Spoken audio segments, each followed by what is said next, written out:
Nagwagi ang mga mag-aaral ng paaralang sentral ng Silangang Kabanatuan sa Regional Jazz Chant Competition noong Nobyembre 3, taong kasalukuyan na ginanap sa RELC Bulong-Bulo, Angeles City, Pampanga.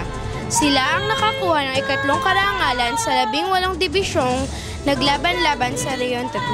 Tampok ang kanilang kakaibang presentasyon na kinapapalooban ng 3 piyesa. Una ay ang entry piece na may pamagat na aray. Kasunod ang competition piece, love song, at ang original piece na may pamagat na IM na ang tema ay Improvisation of UN Millennium Development Goals Achieve Universal Primary Education and Think Right.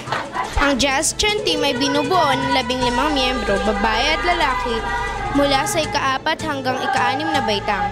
Inihanda at sinanay ang kanilang mga boses, pagkilos o galaw at iba't ibang emosyon ng mukha upang maipakita nilang damdamin ng piyesa na tunay nga nilang pinaghandaan.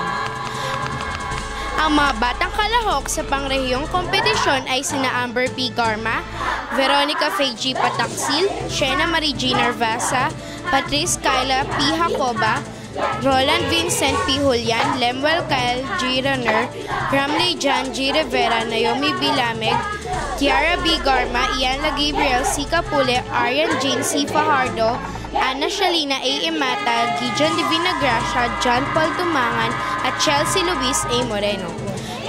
Ang mga nagsilbing coaches sa grupo ay sina Rolly Cortez, Alejandro Cruz at Rose Ann Coleco na pawang mga guro sa unang distrito kasama ang kanilang punong gurong si Binibining Dolorcita Castillo at Dr. Teresita Bulandan, Education Program Supervisor sa English.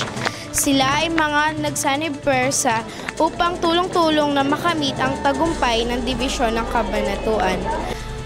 Mula po dito sa Cabanatuan East Central School at sa pamamatnubay ni DepEd Media Bureau Member Binibining Rosan M. Coleco, ako po si Naomi B. Lameg, nag-uulat para sa DepEd RDWJJ Radyo Vision.